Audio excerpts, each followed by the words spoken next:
क्या आप जानते हैं कि एक ऐसी फिल्म जिसे पहले कई लोगों ने जोखिम भरा दांव माना, वही आगे चलकर हिंदी सिनेमा की सबसे महान फिल्मों में गिनी जाने लगी।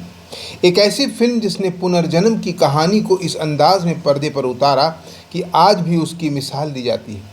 दिलीप कुमार, वैजयंती माला, बिमल राय, ऋतिक घटक और सलील चौधरी जैसे दिग्गजों की मेहनत से बनी इस फिल्म का नाम था मधुमती।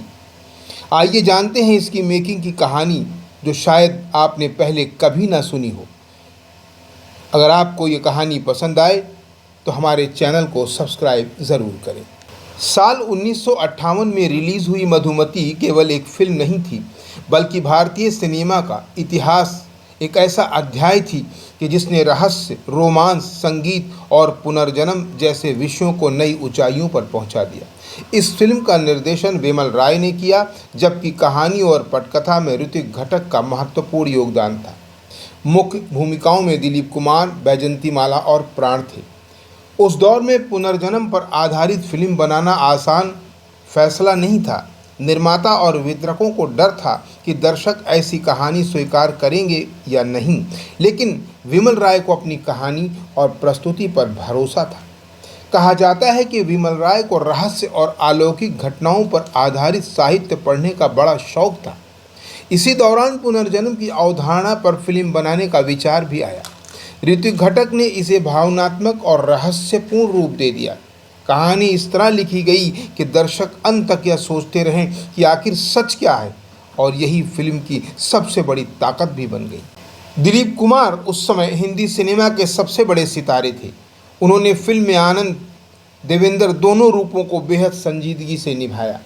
कहा जाता है कि कई दृश्यों की शूटिंग से पहले वे घंटों अपने किरदार की मना स्थिति समझने में लगे रहते थे। यही कारण है कि उनके चेहरे के भाव आज भी अभिनय की मिसाल माने जाते हैं।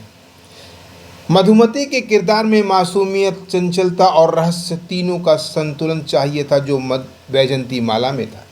वैजयंती माला ने जंगलों में कठिन परिस्थितियों में शूटिंग की। कई बार बारिश, फिसलन और ठंड के बावजूद उन्होंने बिना शिकायत अपने दृश्यों को पूरा किया।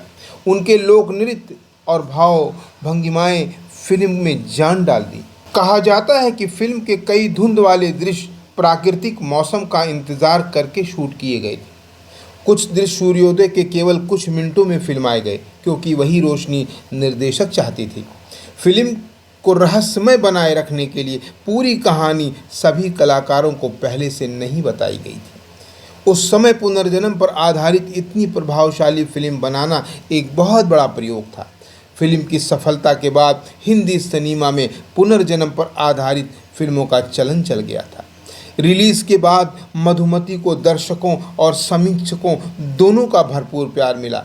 फिल्म ने कई पुरस्कार जीते और अपने समय की सबसे सफल फिल्मों में शामिल हो गई। आज भी इसे भारतीय सिनेमा की महान क्लासिकल फिल्मों में गिना जाता है। फिल्म का संगीत आज भी अमर माना जाता है।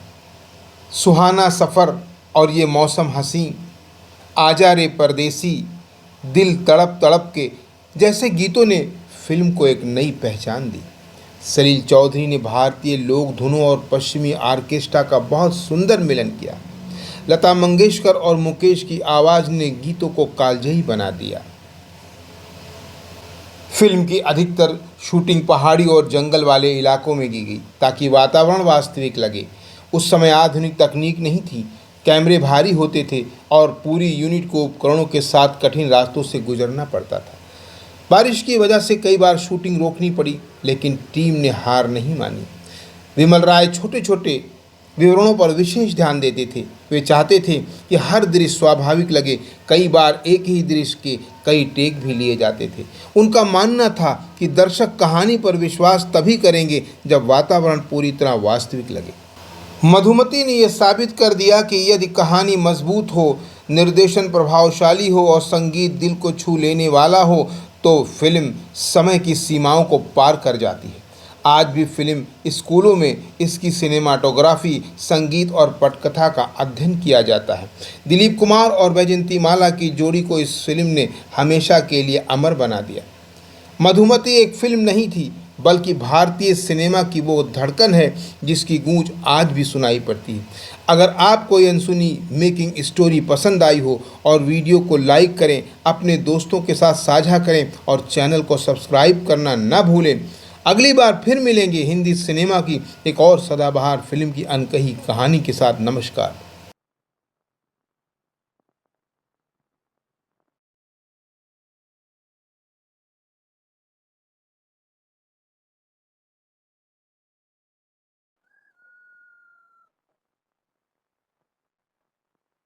काफ़ी खूबसूरत जगह है। अब आपको खूबसूरत मालूम होती है ना, मुझसे पूछिए जिसे